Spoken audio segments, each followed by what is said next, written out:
Hey, this is Jamey from Stillmeyer Games, and today I'm going to talk about my favorite mechanism in the brand new game, Ark Nova. I think this game is coming out for most people next year, 2022. I have a copy because I work closely with Forland. They are our German publishing partner.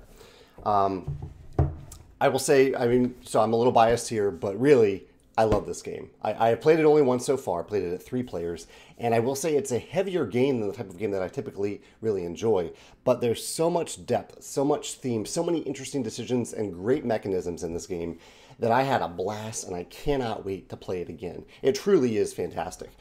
There's a lot of mechanisms I can talk about. Let me do some quick hits and then I'll get to my favorites. So Ark Nova is a game about building a zoo, where each player is building their own zoo. And as part of this really cool thematic and both mechanical element, it incorporates a mechanism from Rajas the Ganges, where the winner and the end game is triggered by 2 tracks moving in opposite directions. So you have your appeal, which is like your appeal, how appealing is your zoo, how many people are coming to your zoo. That's one track with a lot of little spaces, and that track improves your income. And there is conservation. And so there are conservation efforts tied to what you can do in this zoo. For example, I don't know, there's a lot of different examples, but one that comes up a few times is you can kind of heal an animal and then release it back into the wild. And you get conservation points for that. And for conservation points, there are little one-time bonuses that you gain on that track. And conservation is a lot harder to get to than appeal. And instead of having little spaces, it has these big chunky spaces that you're moving along on this track.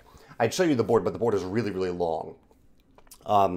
And when your conservation and your appeal cross over one another, they're moving in opposite directions. When they cross, that triggers the end of the game, and each other player gets 1 turn. And then you look, if multiple players cross past, you look at the player with the biggest gap in between their tokens if they've passed each other, or if your tokens have passed each other, and that determines the winner. That mechanism is really cool, and I love the thematic connection of conservation and appeal, and how they are kind of moving in opposite directions. I think that makes sense thematically, but just the way those tracks are structured, where one is an income track, one is one-time bonuses, very similar to Rajas the Ganges, but it's a great mechanism. I'd love to see it in other games. That is really cool. The game is a very, very rewarding game. And even with a slight catch that I'll mention in a second. So I can't even show it to you because there's so many different ways in this game where you are getting double benefits. So you're doing one thing and getting a benefit, and right away you're gaining another related benefit. This happens all across the game's mechanisms. In addition to that, in terms of the rewarding element, there are a few cards that are kind of catch-up mechanism cards where you play the card and it hurts the leader of the game a little bit. There's just a few cards like this, but cleverly, and I wish I had an example to show you real quick. Let's see if I can find one while I'm talking. On the bottom of those cards, you can essentially decide as a group, hey, like, we don't want to be all that mean this game, even though this player is running away as the winner. Here's an example. And at the bottom of those cards, there's an option. There's kind of a nicer option ability for that card. So here is, let's see if I can get the camera to focus here. Here is the Indian Cobra. You can't quite see it, but you can see there's a blue section down here at the bottom of the card. And so the main ability for this card is a little mean. It's not that bad. It says after the current action, you may perform 1 action from an action card in slot 1, 2, or 3 of the player with the most appeal, unless that is you. So you're not even really hurting a player there. You're just gaining one of their benefits. However, there's a slightly nicer version of that ability in the blue, which you can decide as a group to do. It says determination after the current action, perform 1 additional action. So it kind of like takes a little bit of player interaction out of the game. And makes it a little nicer. I think that's a clever touch to have like a backup option if you aren't in the mood for take that, and it's built into the card itself. I think that's pretty clever. However, I have to say my favorite mechanism of the game, and really, I recommend looking into a full video about this game because there's a lot of really interesting mechanisms in Ark Nova. My favorite mechanism is somewhat taken from Civilization: A New Dawn.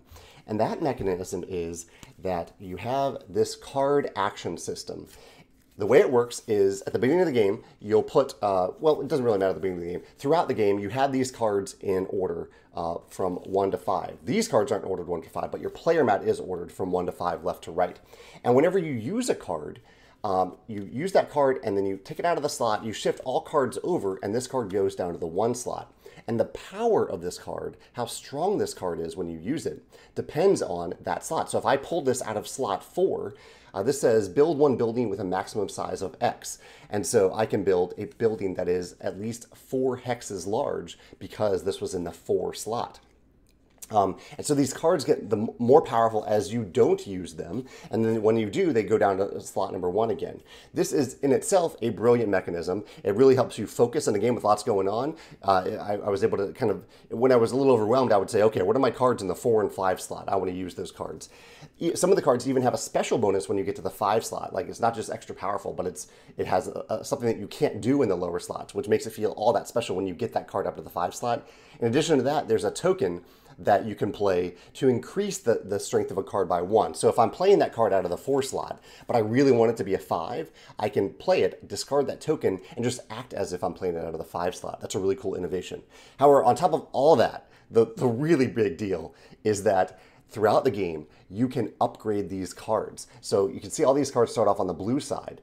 However, when you do certain things in the game, different, I won't say tracks exactly, but there are 4 different ways that you can upgrade cards. And when you do, you'll select any one of these cards and you will flip it over permanently to this other side. And this other side is inherently more powerful than the blue side. So all of a sudden, you have a card that is extra powerful, especially when you get it up to that 3, 4, and 5 slot. This is incredible. This is incredible innovation on this mechanism, because at its heart, I love this mechanism. But then once I was told that this upgrade system is in the game as well, and how it works, and choosing like which card to actually upgrade first and which card to upgrade second. And as you can see, there's 5 cards. So throughout the game, you can only actually upgrade 4 of these cards. It just feels so good to do that, and you feel so powerful. It makes me want to play the game right away and do it in a different order and have different cards upgraded throughout the game. Because some of the cards, I upgraded 1 pretty early, then 2 like midway through the game. The 3rd and 4th card were upgraded fairly late in the game. I didn't get to use those upgrades all that much. So I can't wait to play it again with upgrading different cards the second time. Really, really cool mechanism there. Yeah, brilliant mechanism. Just makes me super excited to play Ark Nova again. Those are my thoughts on Ark Nova. I'd love to hear your thoughts if you've played the game, or if any of these mechanisms remind you of another game that you really enjoy. I'd love to hear your thoughts in the comments below. Thanks.